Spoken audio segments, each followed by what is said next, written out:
Hello students, आज हम civics का फर्स्ट चैप्टर स्टार्ट करने जा रहे हैं जिसका शीर्षक है पावर शेयरिंग, सत्ता की साझेदारी। सबसे पहले हम ये जानेंगे कि पावर शेयरिंग क्या होता है, यानी सत्ता की साझेदारी क्या है।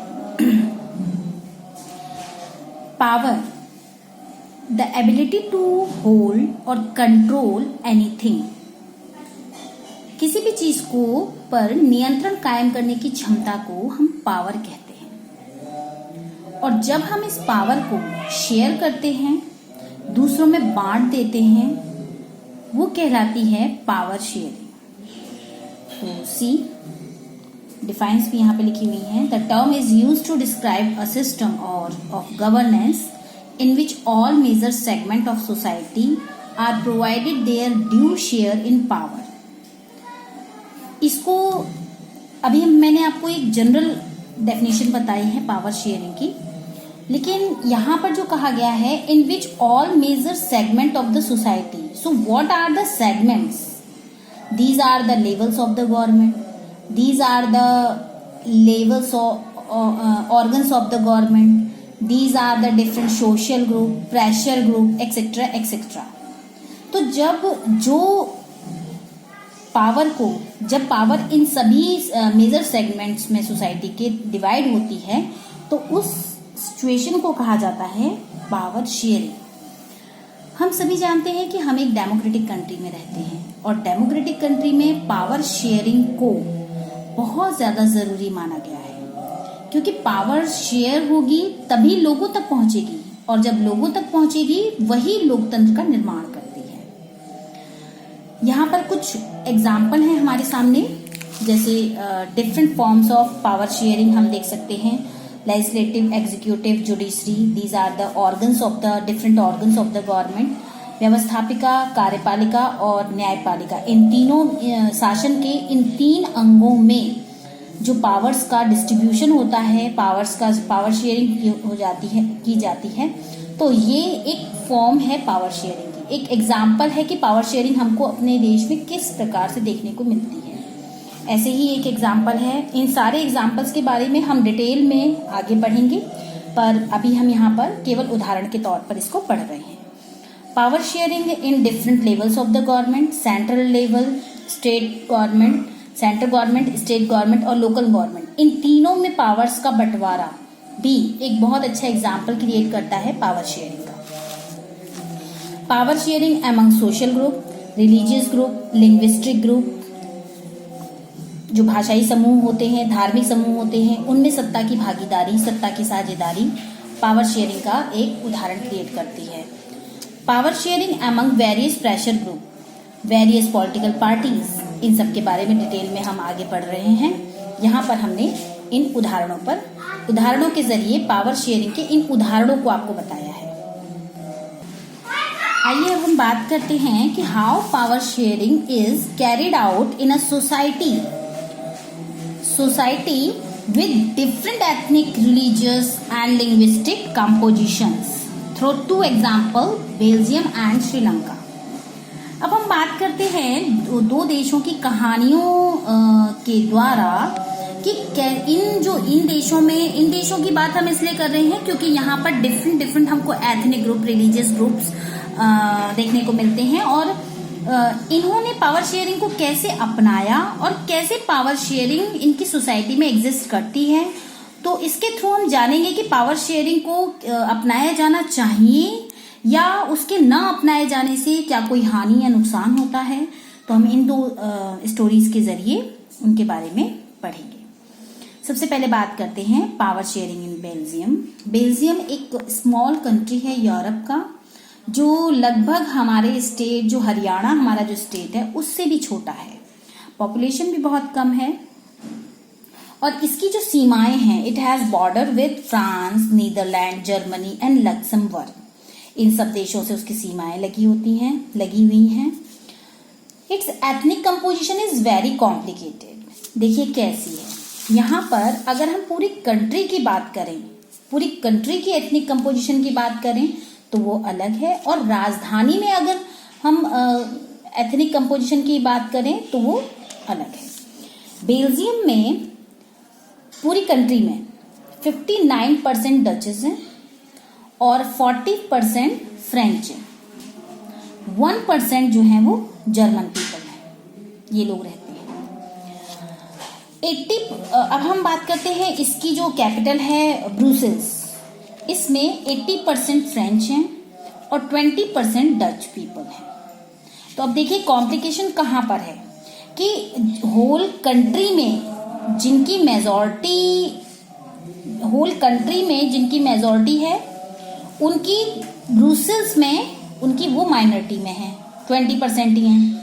और जो यहाँ पर माइनॉरिटी में है, पूरी कंट्री में जो माइनॉरिटी में है वो कैपिटल ब्रुसेल्स में मेजॉरिटी में है। तो ये कॉम्प्लिकेशंस हैं। अब इस कॉम्प्लिकेशंस में जो डिस्प्यूट उठे उनको बेल्जियम गवर्नमेंट ने किस प्रकार सॉर्ट आउट किया, उसी के बारे में हम पढ़ रहे हैं।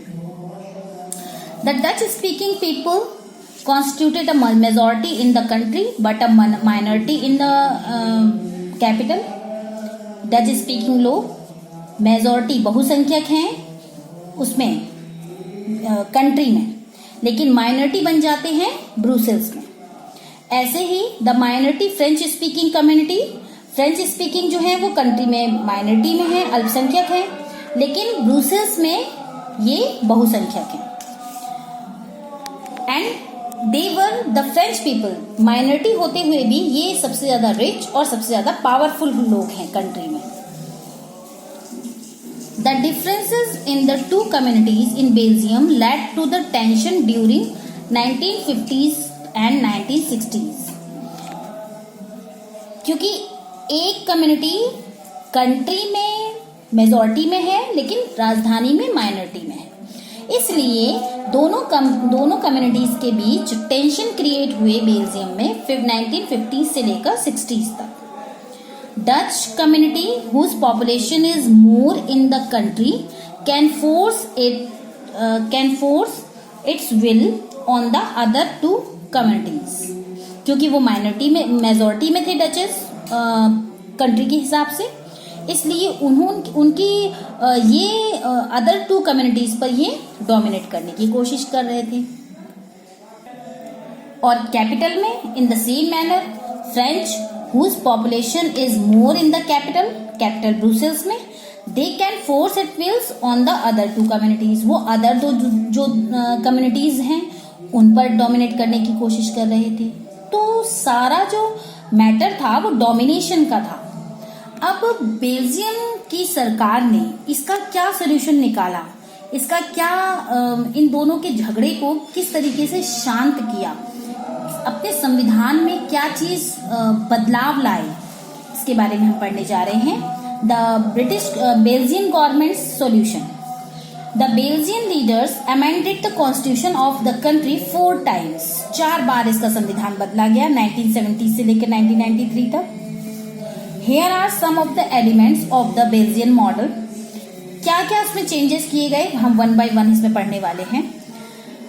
Constitution prescribed the equal number of Dutch and French speaking ministers in the central government। तो जो पूरे होल सोल देश को चलाने वाली जो सेंट्रल गवर्नमेंट है उसमें फ्रेंच और डच स्पीकिंग जो लोग होंगे वो इक्वल नंबर के होंगे, ऐसा डिसाइड हुआ, ऐसा डिसाइड किया Belgian government. The second one, in the making of some special laws, in the making of special laws, the support of majority of members from each linguistic group is required। हाँ, कुछ विशेष प्रावधानों, कुछ विशेष नियमों को बनाने के लिए दोनों ही प्रकार की कम्युनिटी, दोनों ही जो कम्युनिटीज थी उनके ग्रुप की सहमति और उनके ग्रुप का सपोर्ट जरूरी था। In the government at Brussels में क्या किया गया, both the French and Dutch speaking people have equal number of representation. वहां भी इक्वल नंबर ऑफ रिप्रेजेंटेशन दिया गया, उनको समान प्रतिनिधित्व दिया गया, बराबर नंबर में दोनों कम्युनिटी के लोगों को रखा गया। Apart from the central and the state government there is third type of government also बनाई गई, वो उसका नाम था कम्युनिटी गवर्नमेंट। तो कम्युनिटी गवर्नमेंट जो कि 1% जो जर्मन लोग थे तो डच और फ्रेंच के लिए तो इन्होंने यहाँ पे इक्वल रिप्रेजेंटेशनशिप दे दी उनको, लेकिन जो 1% जो जर्मन कम्युनिटी के लोग थे उनके लिए कम्युनिटी गवर्नमेंट फॉर्म की। The representatives of the community government are elected by the people of a particular community, Dutch, French और जर्मन। तो जो कम्युनिटी गवर्नमेंट इन्होंने बनाई थी उसके मेंबर्स तीनों में से, डच, फ्रेंच और जर्मन तीनों में से चूज किए जाते थे। Each community government has the power regarding culture, educational and language related issues. तो क्योंकि कम्युनिटी गवर्नमेंट अपने अपने कम्युनिटी के प्रोटेक्शन के लिए, कल्चर के प्रोटेक्शन के लिए, अपनी लैंग्वेज के प्रोटेक्शन के लिए और एजुकेशन सिस्टम को बदलाव करने के लिए या एजुकेशन सिस्टम के इश्यूज को सॉर्ट आउट करने के लिए तीनों के पास पावर थी। तो इस कम्युनिटी गवर्नमेंट में जो तीनों मेंबर, जो तीनों अलग अलग कम्युनिटी से बिलोंग करते थे, सभी के पास इन इश्यूज को सॉल्व करने के लिए इनकी राय ली जाती थी और इनकी हेल्प ली जाती थी।